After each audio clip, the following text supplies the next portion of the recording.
আসসালামু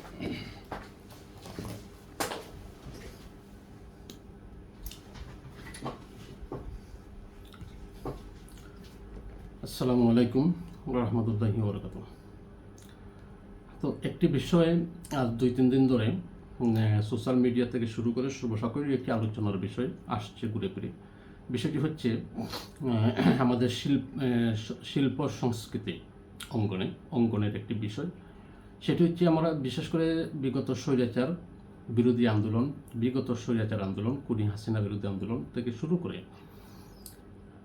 কোটা বিরোধী আন্দোলন 2018 ও সর্বশেষ 24শে জুলাই গণঅভ্যুত্থান সহ, তো এই সংক্রান্ত বিষয়ে বিশেষ করে শিল্প সাংস্কৃতিক অঙ্গন থেকে যে সমস্ত ব্যক্তি বিশেষরা, যে সমস্ত প্রিয় মুখরা দেশ ও জাতির এই দুর্দিন মুহূর্ত সময়ে দেশ ও জাতির পক্ষে, মানবাধিকারের পক্ষে, জাতীয়তাবাদের পক্ষে, সর্বসাকল্যকতে দেশ মাতৃকার আন্দোলন, দেশ মাতৃকাকে রক্ষা করার জন্য যারা মাঠে কাজ করেছিলেন, তার মধ্যে আমাদের একটি প্রিয় মুখ, আমাদের সেই সাংস্কৃতিক অঙ্গনে আমাদের প্রিয় বোন কণ্ঠশিল্পী ন্যান্সি।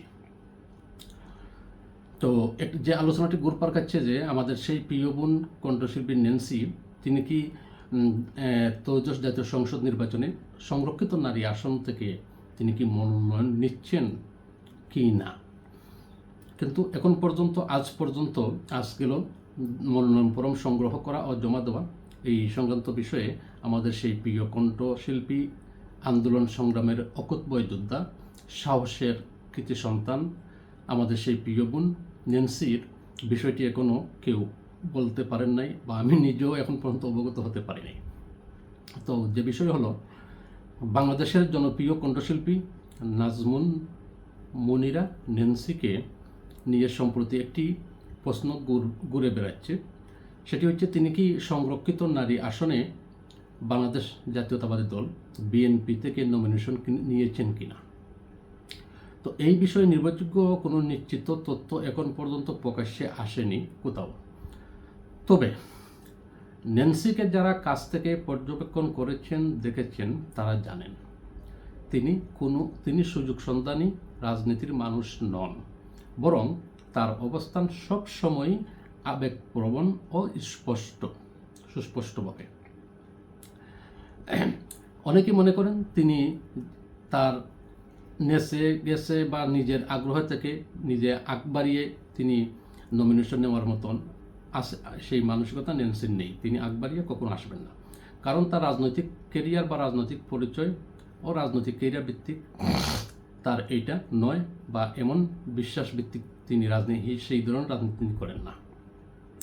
ন্যান্সি তার রাজনৈতিক অবস্থান হলো, ন্যান্সি বহুবার প্রকাশ্যে তিনি যে বলেছেন যে তিনি বাংলাদেশ জাতীয়তাবাদী দল বিএনপিকে তিনি সমর্থন করেন নাই, শুধু তিনি দল বিএনপির একজন একনিষ্ঠ কর্মী। তিনি তার জীবনের মতন, তার পরিবারের মতন আরেকটি পরিবার বিএনপি হিসাবে তিনি মনে করেন, ধারণ করেন, লালন করেন।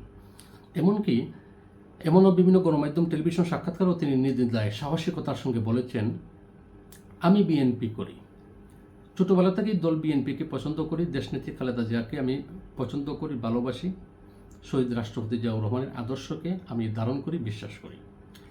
এই ধরনের খোলামেলা ঘোষণা শুধু সেখানেই নয়, বাংলাদেশের বিনোদন জগতে খুবই কম বিরল দৃষ্টান্তপূর্ণ স্থাপন এই ধরনের মন মানসিকতার সঙ্গে এই ধরনের মানুষ, বিশেষ করে যখন রাজনীতির মেরুকরণ সময় বা বিরাজনীতিকরণ দেশে প্রেক্ষাপটে ছিল, সেই সময় এই ধরনের বক্তব্য দেওয়ার মতন এই ধরনের লোক আমরা সাংস্কৃতিক অঙ্গন কেন রাজনীতি অঙ্গনও আমরা পাই নাই। তো কেরিয়ার বনাম অবস্থান, অনেকের মতে ন্যান্সির সামনে সুযোগ ছিল ভারতের শ্রেয়া ঘোষাল এর মতো আন্তর্জাতিক মানের প্লেব্যাক সিঙ্গার হয়ে ওঠার, কিন্তু আফসোস, কিন্তু বাস্তবতা হলো তিনি তার রাজনৈতিক অবস্থানের কারণে তিনি কিছু ক্ষেত্রে পেশাগতভাবে ক্ষতিগ্রস্ত হয়েছেন বলে তিনি নিজেই কিন্তু স্বীকার করেছিলেন এবং করেছেন। যেমন একটি টিভি সাক্ষাৎকারে যখন তিনি তাকে গণমাধ্যম মিডিয়া থেকে প্রশ্ন করা হয়েছিল, জিজ্ঞেস করা হয় যে রাজনৈতিক মতাদর্শের কারণে তিনি কি সুযোগ কম পাচ্ছেন, তখন তিনি হাসি মুখে জবাব দিয়েছিলেন, স্বীকার করে যে হ্যাঁ, এই কথা সত্য। কিন্তু কঠিন সময়ের অবস্থান ন্যান্সি বাংলাদেশের রাজনৈতিক উত্তেজনাপূর্ণ সময়ে, যখন অনেক শিল্পী নিরপেক্ষ থাকার কথা, নিরপেক্ষ থাকার চেষ্টা করেছেন বা নীরব থেকেছেন, তখন কিন্তু আমাদের সেই প্রিয় বোন ন্যান্সি তিনি উল্টো স্রোতের বিপরীত হেঁটেছেন। তিনি সামাজিক যোগাযোগ মাধ্যমে দেশনেত্রী বেগম খালেদা জিয়ার পক্ষে, দেশনেত্রী বেগম খালেদা জিয়া যখন অন্যায়, অবিচার, মিথ্যা মামলায় মিথ্যা রায়ের মাধ্যমে কারাগারে নির্বাসিত হলেন, তখনও ন্যান্সি প্রকাশ্যে খালেদা জিয়ার জন্য মুক্তির আন্দোলনে ঝাঁপিয়ে পড়েছিলেন। তিনি মত প্রকাশ করেছেন, যা তাকে তীব্র সমালোচনা ও এমনকি ব্যক্তিগত আক্রমণ থেকেও তিনি রক্ষা পাননি স্বৈরাচার বিরোধী আন্দোলনের সময়। অনেকে দাবি করেন এই অবস্থানের ফলে তার লাইফ